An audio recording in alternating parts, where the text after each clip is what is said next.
The morning of the 8th of March, 1941, began at 5:30 when someone shook Margaret awake in the freezing darkness of her billet. She had managed perhaps 3 hours of sleep on a narrow cot in a room she shared with 7 other women, none of whom had spoken to her beyond basic pleasantries. The rule of silence extended even here, even in what should have been the privacy of their quarters. "Training starts in 30 minutes, whispered the woman who had woken her. She was perhaps 30 years old, with tired eyes and ink stains on her fingers. "Wash if you can. The water's cold. It's always cold." Margaret dressed in the darkness, her breath steaming in the unheated room. March in Buckinghamshire was bitter, and fuel was too precious to waste on comfort. She splashed ice-cold water on her face from a basin, grateful at least for the shock that drove the last remnants of sleep from her mind. The canteen was already crowded when she arrived, filled with people who moved with the peculiar efficiency of those who had learned to live on minimal sleep and maximum caffeine. She collected a tin cup of tea that tasted like it had been brewed from tree bark and a piece of toast with a scraping of margarine so thin she could see the bread through it. "You're the new girl in Hut 8, said a voice beside her.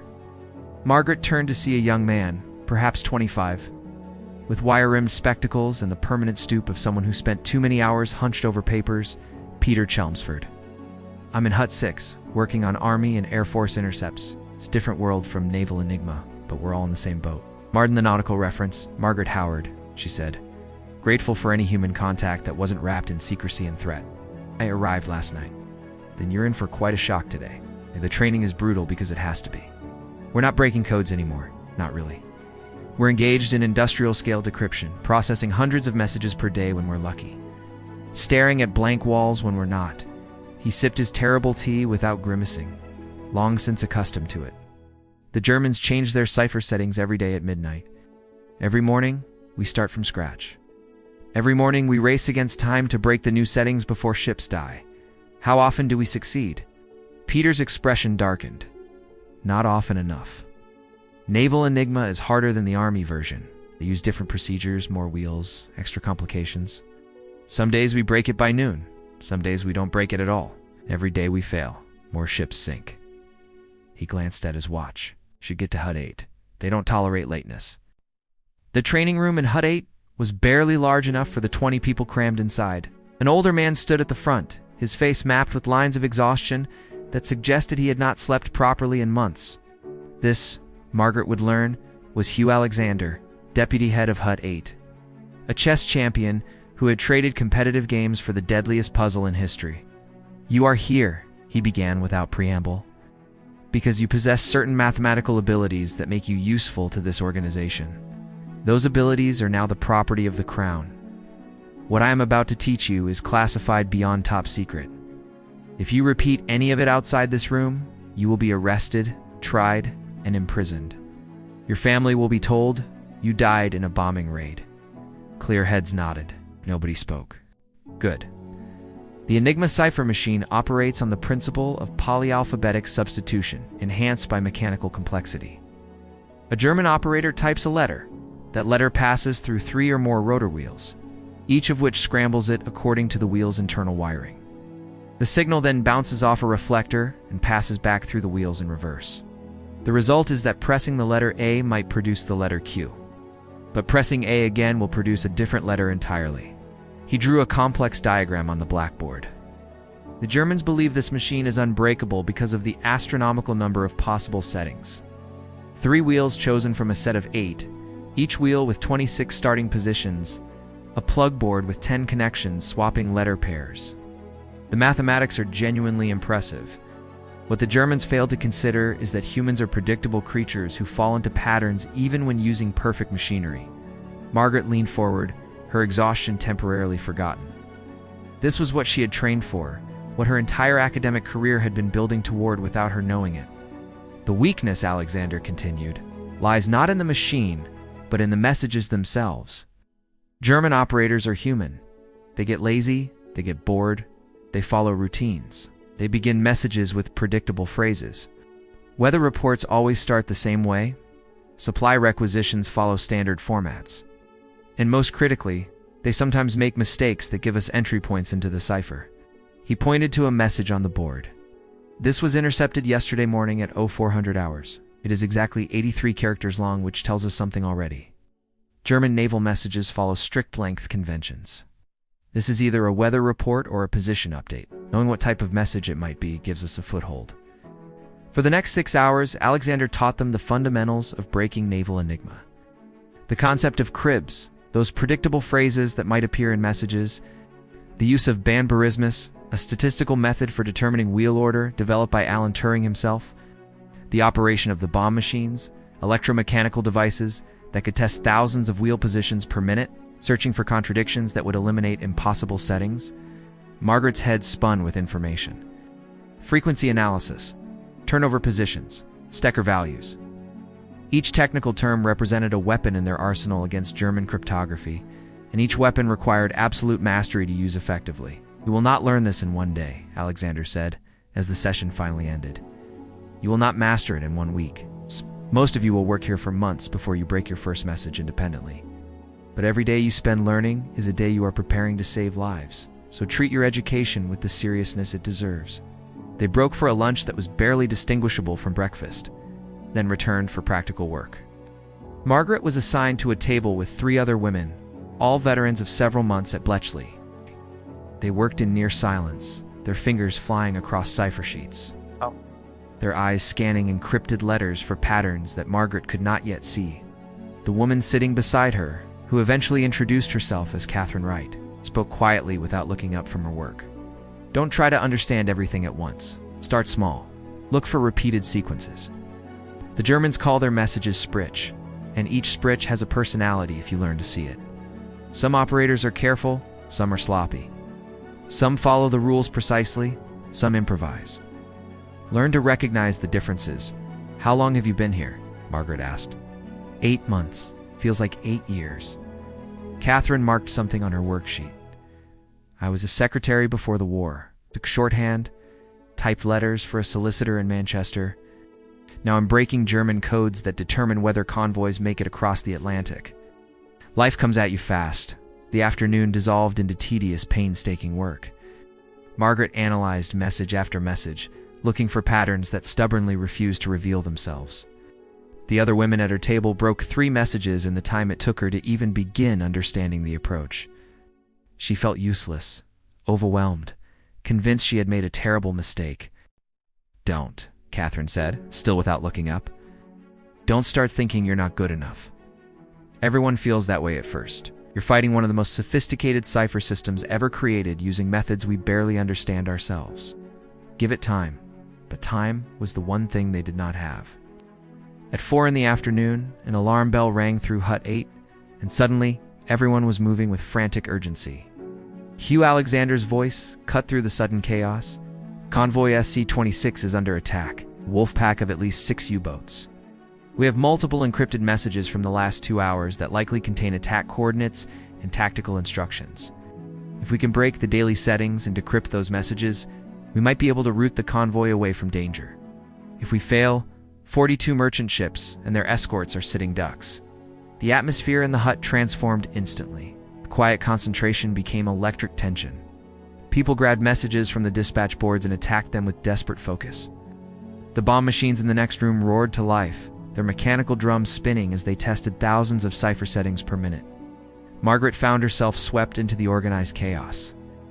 A bundle of messages was thrust into her hands with instructions to perform Banburismus tests on them, looking for statistical patterns that might indicate wheel order. She had barely learned the technique that morning, but there was no time for hesitation or self-doubt. Her hands shook as she worked. Somewhere in the Atlantic, sailors were fighting for their lives while she sat in a wooden hut in England, pushing papers around. The disconnect felt absurd and terrible. This detail is confirmed in a report from The Guardian published decades later, documenting how Bletchley Park's staff wrestled with the psychological burden of knowing their abstract mathematical work translated directly into human survival. The hours blurred together, the afternoon faded into evening, and nobody stopped working. Mugs of tea appeared and disappeared. Cigarette smoke thickened the air until breathing became difficult. And slowly, agonizingly, patterns began to emerge. "I have something," shouted a woman across the room. "Possible crib on message 14. The letters weather appear at position 6 through 11. It's German for weather. Alexander rushed to her desk. Right, feed that into the bomb. Assume 3 rotor order 245, see if we get a stop. The bomb machine clattered in word. Margaret watched, barely breathing. Stop meant the machine had found a potential cipher setting that matched the crib. It might be the real setting. It might be a false stop, a coincidence that would lead nowhere. There was only one way to find out. Stop, called the bomb operator. Position showing Alpha Delta uniform on wheels. Plug board showing possible HX swap. Alexander grabbed the settings and literally ran to another desk where 2 men waited with a captured Enigma machine. They set the wheels, configured the plug board, and typed in the encrypted message. Gibberish came out. False stop. The room deflated collectively. Again, Alexander said, "Find another crib. We still have time." They worked through the night. Margaret lost track of time, lost track of her exhaustion, lost track of everything except the messages in front of her. Her initial incomprehension slowly transformed into something resembling understanding. She began to see what Catherine had meant about messages having personalities. This operator used long, complex phrases. That operator abbreviated everything. This one made typing errors and had to correct them. The one never made mistakes. At 3 in the morning, Margaret stared at a message that had been bothering her for hours. Something about its structure felt wrong, felt different. The letter spacing seemed off, as if the operator had been interrupted mid-encryption and resumed in a hurry. "Catherine," she said quietly, "look at this. Position 20 through 25. The same letter appears 3 times. That shouldn't be possible with Enigma, should it? The machine never encrypts a letter as itself." Catherine leaned over, her eyes widening. "You're right. That means the operator made an error, probably encrypted part of the message, realized he had the wrong initial settings, and restarted without changing the actual text. If we can figure out what the repeated letters actually are, ... She grabbed the message and carried it to Alexander, who studied it with sudden, intense focus. "Brilliant," he breathed. "This is a double encryption. The operator encrypted the same plaintext twice with different settings. If we can exploit this ... What followed was the most intense mathematical work Margaret had ever witnessed. Multiple people attacked the problem from different angles, using the double encryption to eliminate impossible settings. Narrowing down the astronomical number of combinations to something potentially manageable, the bomb operator ran test after test.